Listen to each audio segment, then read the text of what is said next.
한국의 협동조합 역사를 좀 살펴보고자 합니다. 우리나라 것을 안다라는 게 가장 중요하죠. 외국의 사례들도 대단히 많으나 우선 한국의 생협 운동사를 좀 보고, 특별히 YMCA, 일제 때 시작했던 YMCA 운동, 그리고 이상촌 협동조합, 이 세 가지를 중심으로 한번 알아보고자 합니다. 우리나라의 그 소비자 협동조합이 처음 출발한 것은 1972년도였습니다. 우리가 잘 아는 남한강 홍수 피해가 있었죠. 저는 그때 초등학교 다니기 때문에 제가 알지는 못하지만 원주에서 이게 터졌습니다. 그래서 원주 지역이 물에 잠겼죠. 이때 독일에서 자금을 받아가지고 신용협동조합 운동으로 시작을 하게 됩니다. 그리고 1979년에는 강원도 평창군에서 실리소비자협동조합으로 시작을 하게 되었죠. 이게 우리 한국에서의 1970년대 첫 번째로 시작된 소비자협동조합 운동이었습니다. 물론 유럽은 로치데일 협동조합으로 시작을 했고, 이 로치데일 협동조합이 전 세계적으로 퍼져나갔습니다. 일본은 영국과 독일의 영향을 받아가지고 소비자 협동조합이 발전하게 되었습니다. 그런데 한국은 일본과 거의 동시대에 시작을 했지만 일제 강점기로 인해서 협동조합이 단절되었습니다. 그리고 나서 이 해방이 되고 나서 시작된 게 농협 협동조합이 시작되었죠.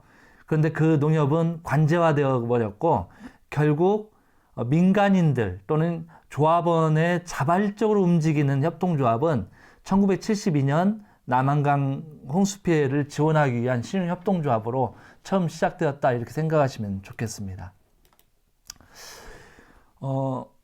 일제 강점기 때 한국의 협동조합은 그럼 어떻게 움직였을까? 이 부분을 좀 잠깐 살펴보려고 하는데요.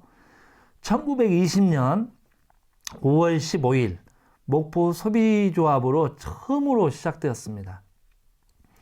목포에 첫 협동조합이 시작된 겁니다. 그리고 1930년대 중반에 중일전쟁까지 자주적 협동조합 운동으로 활발하게 목포를 중심으로 운동이 일어났죠. 대부분의 인구가 농촌에 있었기 때문에 농촌을 위한 협동조합 운동이 중심이었습니다. 그래서 처음 협동조합을 시작했던 선각자들이 덴마크를 모델로 삼았습니다. 덴마크에는 국민고등학교 또는 백성대학, 이런 학교들이 있었는데 이곳에서 협동조합을 교육하고 협동조합을 확산시킨 곳입니다. 그래서 당시 85%가 농민이었던 한국은 덴마크를 모델로 보게 되었던 겁니다. 그래서 이 덴마크의 모델을 가지고 농촌에 확산을 시켰는데, 일제는 이제 대동아 전쟁을 일으키고 진주만 전쟁을 일으키면서 1937년도에 전시체제로 모든 체제를 바꾸면서 협동조합 지도자들을 체포하고 종교단체법을 만들어서 이런 모임을 다 해체시키면서 협동조합이 침체기로 들어서게 되었습니다. 처음에 이야기한 협동조합의 지도자들이 덴마크에 가서 배워왔는데, 이 덴마크는 인구가 340만 정도였습니다. 그중 340만 중에 119만 명, 약 120만 명이 농촌에 정주를 하고 있었죠. 즉 다른 말로 이야기하면 한 40%가 농촌에 있었다는 뜻입니다. 그런데 면적은 남한의 2분의 1 정도밖에 되지 않는 땅이었습니다. 이런 덴마크가 1851년 루이스링게라고 하는 사람에 의해서 국민고등학교를 설립하고 여기에서 협동조합 운동을 시작했습니다. 덴마크는 7세부터 14세까지는 의무교육이었고 중학교 진급은 10%밖에 하지 않았습니다. 우리는 초등학교를 나오게 되면 중학교, 고등학교, 대학 거의 100%가 다 움직이지만 덴마크는 당시에 10%만이 중학교에 진급을 하고 나머지는 농촌으로 다 들어갔습니다. 18세부터 25세의 청년들은 농촌에서 교육받고 농촌에서 어떻게 협동조합을 할 것인가를 고민하게 되었던 겁니다. 1870년 미국과 러시아가 밀과 감자를 대량으로 유입하면서 미국에서는 미리, 러시아에서는 감자가 대량으로 유입되게 되면서 곡물가가 폭락하게 됩니다. 곡물가가 폭락되면서 덴마크는 농민들이 죽게 되었습니다. 그래서 이 농민들을 어떻게 살릴까 고민했던 게 축산으로 가야 된다라고 하는 거였습니다. 그래서 유제품인 버터의 질을 개선하고 최초의 제조 협동조합을 만듭니다. 이게 예덴 버터입니다. 예덴 버터. 아마도 에덴 동산을 생각했던 것 같은데 예덴 버터를 만들므로써 이제 유제품 생산 국가가 됩니다. 그리고 이것을 하기 위해서는 낙농협동조합이 필요했습니다. 그래서 낙농협동조합을 보급하고 낙농뿐만이 아니라 또한 돼지를 키워서 그 돼지를 도축한 그걸로 만든 베이컨 협동조합을 만들어서 덴마크는 농촌을 활성화시켰습니다. 결국 이 만든 제품을 버터와 베이컨을 영국에 수출함으로써 덴마크는 이제 아주 풍요로운 국가가 되었습니다. 1920년에 농민의 생활이 안정되고 빈민을 구제하고 노인연금을 협동조합을 통해서 지급하게 된 겁니다. 국가는 협동조합을 지원함으로써 국가가 해야 될 일을 자주의 정신으로 협동조합이 이루어내게 된 겁니다. 이것을 보았던 것이죠. 한국은 이걸 보고 덴마크에서 배워서 한국의 농촌을 개혁하고 혁신하고 협동조합화하려고 했었습니다.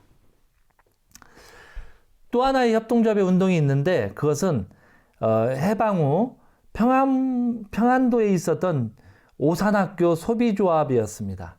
우리가 잘 아는 지금 홍동에 있는 그거와 같은 노선에 있는데 이창갑이라고 하는 분입니다.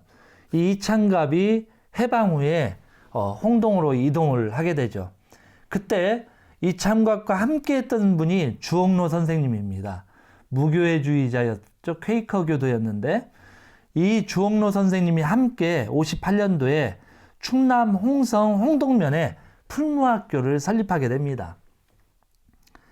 제가 몇 년 전에 이 풀무학교를 한번 가봤는데 풀무학교는 고등학생들이 다 성경을 아침에 공부하고 시작을 합니다. 왜냐하면 무교회주의자였던 주옥로 선생님이 기독교적 정신으로 이 협동조합을 해야 된다 했기 때문에 그것을 살리기 위해서 그렇게 하고 있습니다. 이 주옥로 선생님과 이창갑 선생님 이 두 분의 공로로 학교 내에 소비조합 구판장을 개설하고 해방 후 그리고 해방 전 협동조합의 맥을 그 학교에서 만든 소비조합에서 이어받게 되었습니다. 이것이 현재 홍성풀무생협으로 이어지게 되는 것이죠. 그러니까 홍성풀무생협은 1970년대 이후에 80년대 이후에 발전한 것이 아니라 이미 50년대부터 정주군에 있었던 오산학교의 협동조합 정신을 이어받은 협동조합이다 이렇게 생각을 해야 됩니다. 특별히 그곳에서 가장 역할을 했던 이창갑 선생님과 주옥로 선생님이 이 협동조합을 이끌어왔다. 물론 정주의 그 오산학교는 남강 이승훈 선생님이 설립한 학교였습니다. 상업을 하고 도대체 돈을 벌었는데 이 돈을 어디다 쓸까 고민했을 때 이승훈 선생은 바로 학교 가르치는 거였다라고 하는 거였죠. 그래서 이승훈 선생님과 고당 조만식 선생님이 만나서 이상촌을 건설하자 생각했던 겁니다. 이상촌 건설 그리고 협동조합 운동을 결합시킨 것이 바로 남강 이승훈 선생, 고당 조만식 선생님의 오산학교였고 이 오산학교의 정신을 이창갑 선생님과 주옥로 선생님이 1958년도 풀무학교를 설립을 함으로써 홍동이 시작되게 된 겁니다. 여러분들 기회가 있으시면 반드시 충남 홍성에 있는 홍동면에 방문을 하셔서 직접 경험해 보시기 바랍니다. 그러면 원주와 이 홍동 외에 한반도에는 협동조합이 없었느냐? 일제강점기 때 시작된 덴마크를 중심으로 한 농촌의 협동조합의 모델 이전에 우리는 없었느냐? 아닙니다. 우리나라에도 협동조합과 같은 협동조합이 존재했습니다. 그것은 우리가 잘 알고 있는 향약입니다. 향약은 유학의 정신으로 우리로 이해하면 성리학이죠. 성리학의 정신으로 자치적인 규범을 만들었습니다. 그래서 우리가 잘 아는 뭐 덕업상권, 예속상교, 과실상교, 환난상효. 그래서 어려울 때는 서로 돕는다. 뭐 이렇게 이야기를 하죠. 근데 물론 여기에는 한계가 있었습니다. 당시 성리학을 주축으로 삼았던 조선은 계급사회였기 때문에 양반 중심이 주축이었습니다. 그게 한계이긴 합니다만 이 한약이 그런 규례를 통해서 자치적인 규범으로 지역 자치를 움직여 왔습니다. 또 하나는 사창제도인데 이것은 재나 기근에 대비해서 향촌민에게 곡식을 증발에 비축했다가 어려움이 되었을 때 민간에게 방출하는 거였습니다. 이런 방출하는 창고를 우리는 사창이라 하는데 이런 제도가 있었고, 우리는 지금은 개 하면 대단히 나쁜 것으로 생각합니다만 옛날에 이 개 조직은 평민들의 조직으로 조선 말부터 조직되었습니다. 그래서 이 개 조직을 통해서 많은 사람들이 서로를 돕고 서로의 민주적 활동들을 해왔고, 그리고 정치적으로 문제가 발생했을 때 결합해가지고 그 정치적 문제를 해결했습니다. 조선 말의 개의 숫자는 약 2만 개 정도가 되었고 80만 명 정도의 조합원을 갖게 되었던 거죠. 이 개와 유사하게 있는 게 동중이라고 하는 제도가 있습니다.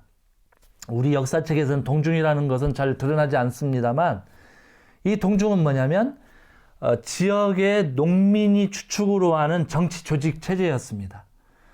우리가 알고 있는 1894년에 일어났던 동아혁명이 어떻게 정읍에서 고부에서 일어났던 그 자그마한 숫자가 갑자기 한 달에 10만 명으로 늘어날 수 있었느냐?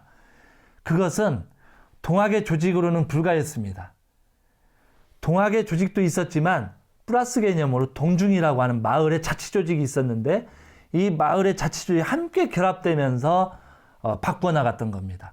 그래서 우리가 잘 아는 정읍에서 시작된 동학 농민군이 장성까지 내려갔다가 돌아 올라와서 전주를 함락하게 하죠.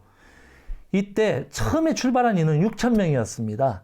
그런데 전주에 올라왔을 때 10만 명 정도의 인구가 늘어나게 되었는데, 농민군이 늘어났는데, 이때 그 농민군의 대부분이 이 동중의 사람들이었습니다. 이 동중은 뭘 하는 거였냐면 양반에게 땅을 빌려서 농민들에게 나누어 주고 함께 노동을 통해서 생산을 해서 토지를 함께 내는, 그래서 농민을 함께 규율하는 제도로 만든 게 동중이었던 거죠.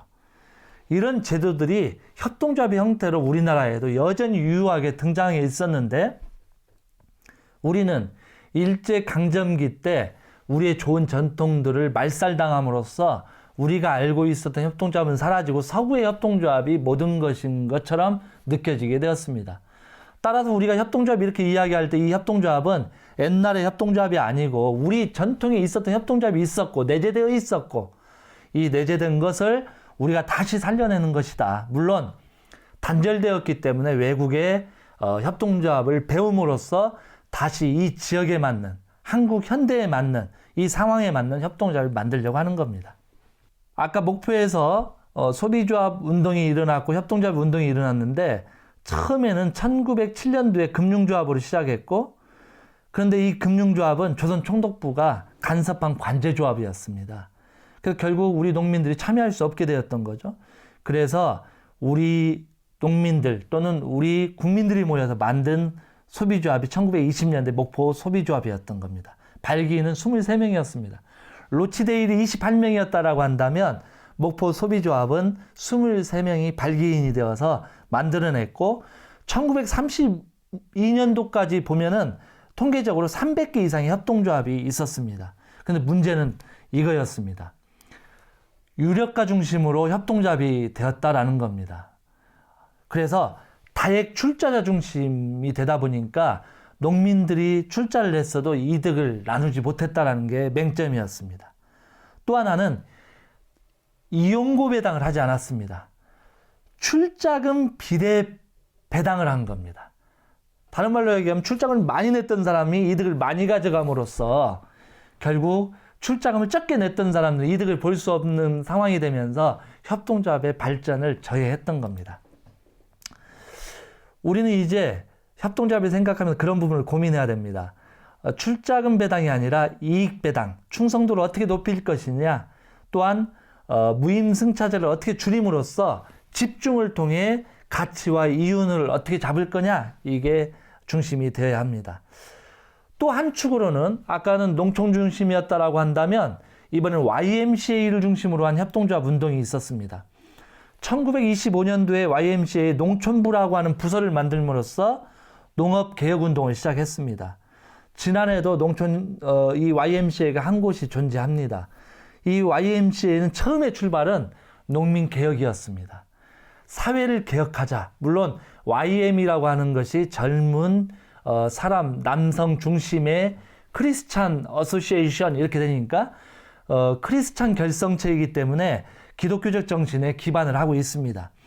이 기독교적 정신을 기반으로 한 농촌부가 계몽, 농촌개혁, 소농지원, 그리고 자본가에 대해서는 사회적 책임을 다하라 라고 이야기하고 강자의 약자 부조를 강조했습니다. 이런 교육을 통해서 이익 분배 등으로 전환을 해봅시다. 그래서 농촌이 좀 바뀌어봅시다 라고 하는 운동을 YMCA가 처음으로 시작을 한 겁니다. 그리고 소비조합과 신용협동조합 운동을 통해서 끊임없이 발전하면서 32년은 65개의 협동조합을 발전했습니다. 그런데 아까도 이야기했던 1937년 종교단체법을 만든 일제가 전체 YMCA 협동조합을 강제로 해산함으로써 우리나라의 협동조합, YMCA 협동조합은 맥이 끊기게 됩니다. 그리고 나서 해방 후 1972년 빚도시 광주에서 YMCA가 신용협동조합을 통해 조합운동을 시작합니다. 지역 YMCA 자발적 운동을 지원하기 위해서 독일교회가 또 지원을 하게 되죠. 세계에서 우리 한국에 가장 많은 도움을 주었던 것은 원주에서 독일교회가 지원을 했던 것이고 YMCA에도 독일교회가 지원을 해서 농촌 계모운동을 시작하게 됩니다. 86년까지 YMCA에 소속된 협동조합은 151개 조직이 됩니다. 88년에는 부천 YMCA가 소비자 협동조합을 시작으로 해서 또다시 30여 개의 협동조합이 늘어나고 97년도 그 외환위기 시에도 대단한 활동을 했으나 YMCA의 그 밑에 주축이 흔들리면서 부천, 안양, 광명을 제외한 전국의 그 YMCA가 파산하는 형태가 되었습니다. 안타까운 현실이었습니다. 농촌의 덴마크를 모델로 했던 운동, 그리고 YMCA를 중심으로 한 협동조합, 그리고 이상촌, 아까 말했던 남강과 조만식 선생님을 중심으로 한 이상촌 건설, 이 세 가지로 형성되는데, 이상촌은 남강 이승훈 선생님을 중심으로 오산학교를 1907년도에 정주에 만들게 되는데, 이것은 국권 회복을 위해서 만들었습니다. 민족 정신을 각성하자였습니다. 그래서 이 조직을 통해서 운영하고 과수원, 병원, 약국, 목욕탕 이런 인프라를 구축해서 이상촌화를 했습니다. 그래서 새로운 사회를 한번 만들어보자 이렇게 했는데 일제의해서 남강이 투옥당하게 되고 두 번째 조만식 선생님이 그 오산학교 교장으로 오셔서 교육을 담당하게 됩니다. 조만식 선생님이 남강 이승훈 선생님의 정신을 이어받아 가지고 시작을 하는데 1920년도 물산 장려운동을 시작하고, 이것은 간디의 스와데시 자치주의라고 하는 건데 스와데시는 이것을 받아 가지고 장려운동을 합니다. 조만식의 제자를 우리가 잘 알고 있는 주기철 목사가 있고 함석헌 선생님, 이창갑 선생님 등이 계십니다. 함석헌 선생님은 뭐 퀘이커교도로 유명하시고 뜻으로 본 한국 역사를 쓴 선생님이시죠. 그리고 아까 오산학교의 소비조합의 활성화를 시켰던 바로 이창갑 선생님이 지도자로 배출되게 되고, 이분들을 통해서 평양소비조합이 설립되고 200명의 조합원으로 출발하게 됩니다. 이 이상촌 건설을 주장했던 이 고당ing 선생님의 가장 중심 사업은 지도자 양성이었습니다. 농민을 지도할 지도자, 그리고 덴마크의 국민 고등학교와 같은 학교를 만들자. 이것을 통해서 경제적 단결, 인적 단결, 이 마지막 결론으로 이런 인적 자원과 지도자를 통해서 이상촌을 건설하자라고 하는 것이 고당 조만식 선생님의 꿈이었습니다.